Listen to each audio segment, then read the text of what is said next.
La peur. Avoir peur. Voilà une émotion qui est courante, que l'on peut retrouver dans différents sujets et qui bien souvent, surtout actuellement, peut être aussi inconsciente. Alors qu'est-ce que c'est que la peur? Pourquoi est-ce que l'on ressent de la peur? Quelle est l'utilité de la peur? Et comment est-ce qu'on peut apprendre à dominer notre peur? Voilà les sujets que je vais aborder avec vous dans cette vidéo.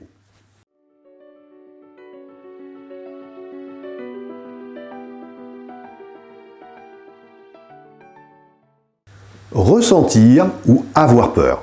Je pense que tout le monde va comprendre le sujet. Donc il n'est pas besoin forcément de donner une définition du dictionnaire du sujet de la peur, du mot peur. On sait et on a tous parfois peur, même si certains disent « moi j'ai peur de rien », il y a obligatoirement des sujets qui vont générer de la peur, une certaine forme de peur, puisque ce mot, eh bien, il se décline en une multitude de phénomènes, une multitude de manifestations qui va nous faire traverser, nous faire vivre quelque chose d'important, en tous les cas, qui va venir nous chambouler intérieurement. Alors c'est un mot et c'est une approche qui a plusieurs angles quand on regarde la peur, parce que nous avons la peur individuelle ou la peur collective, peur de certains sujets, mais c'est aussi une arme qui a souvent été utilisée et qui est encore utilisée. On sait, par définition, que pour pouvoir changer et faire avancer les foules, eh bien, utiliser la peur est un excellent moyen. Excellent moyen. Je ne vais pas vous donner d'exemples récents, je pense que vous en avez vous-même à l'esprit.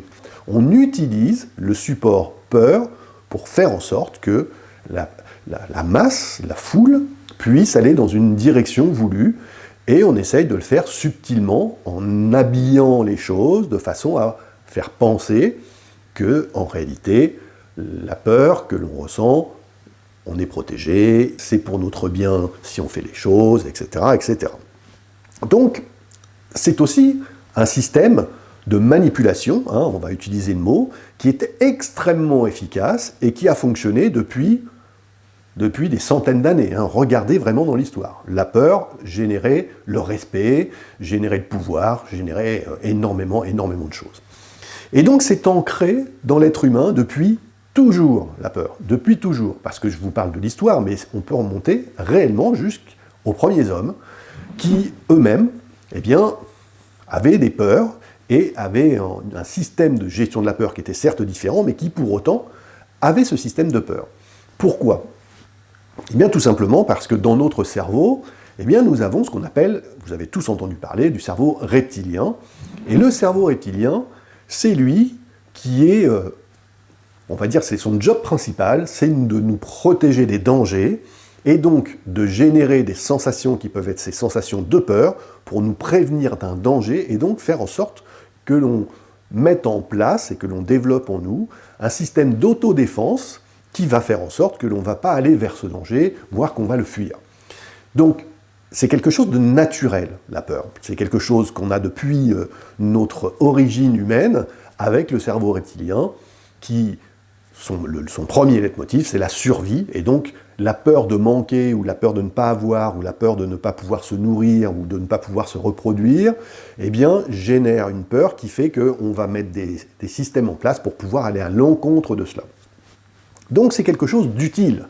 C'est là aussi où il faut bien comprendre que dans l'intelligence émotionnelle et dans les émotions, eh bien on va regarder toutes les faces d'une émotion. À chaque fois, on va aller regarder à quoi ça sert une émotion dans son côté positif et dans son côté qui peut être moins positif. Et je ne dirais pas négatif exprès, parce qu'il y a réellement toujours quelque chose de positif à aller regarder dans les systèmes dans lesquels on peut évoluer et comment on regarde les choses. Donc quand on regarde et qu'on parle de la peur, eh bien il faut bien comprendre qu'on parle donc de quelque chose de naturel. Et donc notre cerveau reptilien, si on simplifie, il ressent ces sensations, il émet un danger, il est lié à notre cerveau limbique qui est entre guillemets le cerveau des émotions, qui va générer en effet une sensation de peur et donc d'autres émotions qui vont arriver avec ça, qui vont nous permettre d'agir ou de réagir par rapport à ce qui se passe, par rapport à la situation. Donc, ensuite viendra le néocortex sur l'aspect réflexion, éventuellement, selon la situation. Parfois, la peur nous fige et nous bloque dans une situation, on ne peut plus rien faire, on n'arrive plus à penser, on n'arrive plus à agir, on est complètement figé parce que notre émotion prend toute la place et on n'a plus le lien au niveau des connexions dans notre cerveau, le lien, pour simplifier, ne se fait plus avec le néocortex et donc on n'a plus la capacité de raisonner. Donc c'est un système qui est tout à fait normal. On retrouve la peur dans énormément de sujets. C'est aussi un système qui est très employé dans les entreprises. Dans les entreprises, vous avez des systèmes qui sont en place, qui peuvent générer ou qui génèrent de la peur. Et le système le plus connu dans les entreprises qui est lié à la peur, eh bien, c'est de perdre son emploi. C'est aussi simple que ça. Et oui, parce que quand on travaille en règle générale, je dis bien en règle générale, on travaille pour subvenir à ses besoins. On travaille pour pouvoir payer son loyer, payer sa voiture, pouvoir partir en vacances, faire des cadeaux à sa femme, à ses enfants, enfin voilà, pour vivre en fait, s'acheter à manger, etc., etc. Et ça reste un pilier central dans le système de vie que l'on a actuellement, qui nous dit, si tu n'as pas de travail, tu n'as pas d'argent. Alors même si le Pôle emploi en France, on a de la chance d'avoir ça, qui va nous soutenir un certain temps, arrive un moment, il ne nous soutient plus. Donc à ce moment-là, on n'a plus. Et donc, si tu n'as plus d'argent, pour vivre, ça va être beaucoup plus compliqué. Donc ça génère une peur en se disant, oui, il faut absolument que je trouve un travail, que je garde mon travail, quitte à faire certains sacrifices.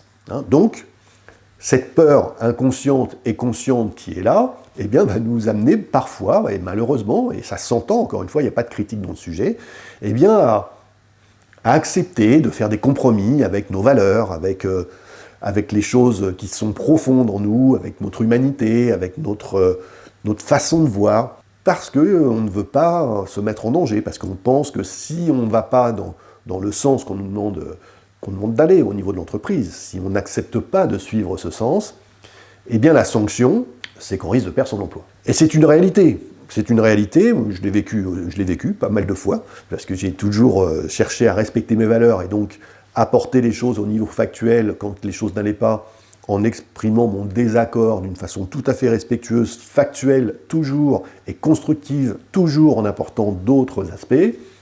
Et bien souvent, ça vient aussi chambouler un peu les personnes en face, voire générer aussi des peurs, parce que ça les met en face de certaines responsabilités, et donc ça génère une peur mais il va nous semer, qu'est-ce qu'il est en train de nous amener dans l'entreprise? On a tout le monde qui suit, et lui, il vient un peu dire les choses à l'inverse, ou en tous les cas, contredire ce que je dis, alors que personne n'ose contredire ce que je dis. Donc ça coûte sa place, quand c'est comme ça, tout simplement.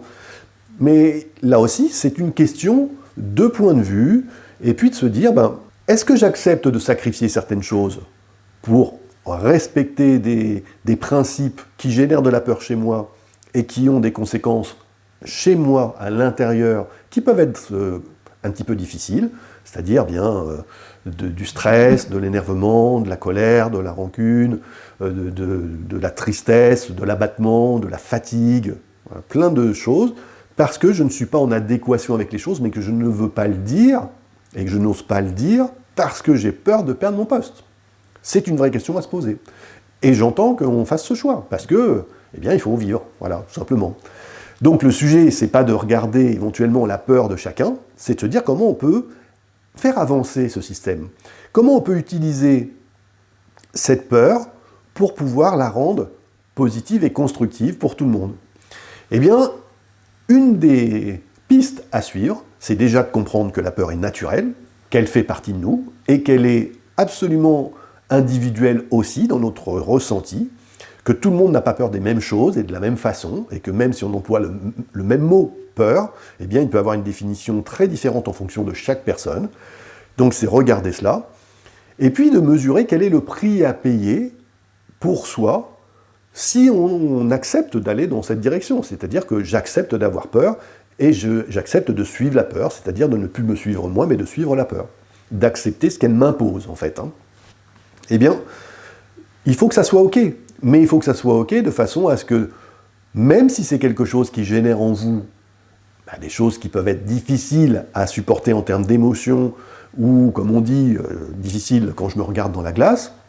La conscience, votre conscience, doit vous dire pourquoi c'est comme ça. Si vous faites un choix, ce choix, quel qu'il soit, encore une fois, parce qu'il n'y a pas de jugement dans le sujet, quel que soit ce choix, eh bien, j'accepte les conséquences que ça apporte. Et donc, si je génère de la peur en disant certaines choses à ma hiérarchie, ou dans une réunion en disant ce que tu viens de dire là, pour moi, c'est pas OK, parce que chez moi, voilà ce que ça génère, voilà ce que je ressens, et puis moi, ce que je propose, ça serait plutôt pourquoi est-ce qu'on n'irait pas dans telle ou telle direction, pourquoi est-ce qu'on ne ferait pas les choses de telle ou telle façon, et qu'on le dit, ces choses-là, d'une façon très respectueuse, avec l'intonation qui va bien, avec des choses factuelles derrière, avec une position constructive, eh bien, il n'y a pas de raison non plus que ça porte préjudice. Et ça vraiment, j'en appelle plutôt aux dirigeants et aux managers et aux DRH, aux personnes qui peuvent mettre en place ce système d'échange et de communication pour faire baisser la peur et faire en sorte que la peur ne prenne pas le dessus sur les situations et qu'on ne manipule pas les personnes avec la peur. Parce que, simplement, il y a toujours des conséquences à cela qui sont, vous le savez, qui sont juste dramatiques. Pour les personnes, mais comme pour les entreprises. Comme pour les entreprises. Vous savez, aujourd'hui, vous le savez comme moi, beaucoup d'entreprises, et de grandes entreprises notamment, ont des difficultés de recrutement, ont des turnovers extrêmement importants, de l'absentéisme, des burn-out, des arrêts de travail, voilà, des problématiques de personnel extrêmement importants. Et bien quand on regarde les systèmes dans lesquels évoluent ces entreprises, ce sont des entreprises qui existent depuis longtemps, bien souvent, c'est des grosses structures, des paquebots, donc à faire changer, c'est pas simple. Mais leur système est très souvent, pas tout le temps, mais dans la grande majorité, c'est un système de gouvernance et de management basé sur la peur. Et donc, eh bien, ça génère les conséquences de ce système. Les conséquences de ce système, c'est ce qu'on voit aujourd'hui sur le marché. C'est ce qu'on voit aujourd'hui sur le marché. Mais on ne veut surtout pas regarder les choses de ce côté-là. On a envie de se dire, ça n'a aucun rapport, comme ça nous conforte que ce sont les autres qui ne font pas ce qu'il faut pour changer le système. Et donc on continue un système de management et de direction basé sur la peur, le contrôle, la critique, les reproches, etc., ce que beaucoup d'entre vous connaissent par cœur, et moi aussi. Et du coup, eh bien, on tombe dans des systèmes qui sont juste, humainement, absolument plus à la page, absolument plus d'époque. C'est bien au contraire, tout ce que fuit la grande majorité des gens qui travaillent aujourd'hui, c'est ce que tout le monde fuit. Et bien donc, ces entreprises commencent doucement mais sûrement à ne plus avoir de personnel, et puis à avoir, pour les gens qui restent bien souvent, par peur de perdre leur emploi, ils restent, mais ils se désengagent. Donc ils acceptent, par leur peur, de faire le sacrifice de quand même continuer à travailler dans cette entreprise parce qu'ils ne veulent pas perdre leur emploi. Et ça s'entend, hein. Personne ne va venir payer notre loyer pour nous, ou nous remplir notre réfrigérateur, ou mettre de l'essence dans notre voiture. Donc, il faut bien qu'on gagne notre vie. Ce qui est ennuyeux dans ce système, ce qui est triste, hein, parce que là on va parler d'une autre émotion, c'est quand même de la tristesse, c'est qu'on peut changer ça, mais on ne veut pas changer ça. On ne le fait pas parce que ça fait des dizaines et des dizaines d'années qu'on fait comme ça. Et on a toujours fait comme ça. Et en fait, pour pouvoir changer ce système, il faudrait plusieurs évolutions psychologiques dans la tête des managers, des dirigeants qui sont dans ces entreprises-là. La première, c'est la prise de conscience que le système n'est plus adapté. La deuxième serait la prise de conscience qu'ils peuvent changer. La troisième serait la prise de conscience qu'il n'y a pas de jugement sur ce qui a été fait. Ce qui est fait est fait. Ce qui peut être répréhensible, entre guillemets, à partir du moment où on est au courant, où on le sait, c'est de ne pas changer. Là, c'est différent. Mais avant, on était dans un système qui était comme ça depuis des générations. Ok. Donc, ce qui est fait, encore une fois, on n'est pas là pour... moi, je ne suis pas juge, et on n'est pas là pour regarder ça. Mais si je ne change pas les choses, alors que je peux le faire, que je peux arranger les choses, que je peux répondre aux besoins, et ces besoins, si je réponds à ces besoins, d'arrêter ces systèmes de peur, qui va en avoir le bénéfice en premier ? Moi et mon entreprise. Moi, en tant que manager, et mes équipes. Et ça doit être un cheminement qui peut se mettre en place, et qui doit se mettre en place, mais qui prend du temps, qui s'accompagne, parce que c'est pas si simple, j'en conviens, C'est une vraie remise en question en profondeur, de soi, puis ensuite de ses méthodologies, mais d'abord de soi, donc c'est compliqué. Et puis ensuite, on peut changer et sortir de ce système de peur pour aller vers quelque chose de beaucoup plus humain, beaucoup plus constructif. On a le pouvoir de changer ça. Hein, donc c'est juste une question de volonté de changer le système. Mais avant que ça soit une question de volonté de changer un système, eh bien il faut en avoir conscience que c'est utile de le faire et qu'on peut le faire. Et que ça ne va pas remettre en péril notre entreprise. Absolument pas. Bien au contraire. Ça va et ça peut lui apporter des choses beaucoup plus positives en termes de développement, que ce soit en termes de développement en termes d'image, mais en termes de développement au niveau du personnel, et puis en termes de développement économique. Ça peut vraiment apporter un aspect financier à la hausse, parce que quand on est bien dans une entreprise et que c'est investi, eh bien ça se sait.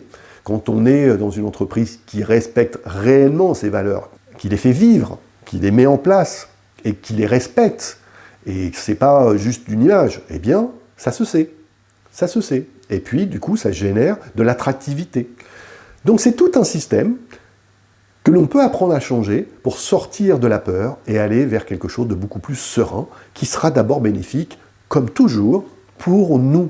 Parce qu'on va récolter, encore une fois, les choses qu'on essaye de mettre en place, eh bien ça va nous apporter aussi pour nous plus de sérénité, plus de bien-être, moins de stress, moins de regrets. Le moment des regrets arrive toujours dans une vie. Hein, donc il vaut mieux prendre conscience avant pour ne pas en avoir trop quand c'est le moment d'avoir ces regrets. Et puis on continue à un moment donné à se dire j'ai la capacité de changer les choses. Donc prenez conscience de ça, prenez conscience de ça. Peu importe ce qui a été fait, ce qui a été dit, comment ça a été dit, vous pouvez changer, on peut changer nos systèmes et arrêter d'aller vers ces systèmes de peur, de manipulation, pour pouvoir mieux contrôler les personnes. Les personnes fonctionnent avec d'autres carburants aujourd'hui. Donc il faut en prendre conscience aussi. De quoi a besoin la société aujourd'hui? La peur, ça va sans doute marcher dans d'autres générations. Aujourd'hui, ça va être compliqué si on joue avec ça, parce qu'il va y avoir un retour qui va être un peu compliqué, voire extrêmement compliqué à gérer. Et je vous laisse faire le bilan par vous-même. Est-ce que les choses vont dans le bon sens avec ce système, dans la société en règle générale? Je vous laisse voir et en tirer vos propres conclusions. J'espère que ce sujet, en tous les cas, éveillera chez vous une prise de conscience, une réflexion pour avancer sur vos méthodes. Et puis, on se revoit très bientôt dans une prochaine vidéo. En attendant, merci comme d'habitude de liker, de commenter, de partager cette vidéo et abonnez-vous s'il vous plaît à la chaîne de façon à ce que je puisse continuer à faire vivre cette chaîne et apporter d'autres vidéos très prochainement. En tout cas, je vous remercie de suivre ces vidéos pour tous ceux qui le font. Merci à mes abonnés et je vous dis à très bientôt dans une prochaine vidéo sur l'intelligence émotionnelle et les émotions.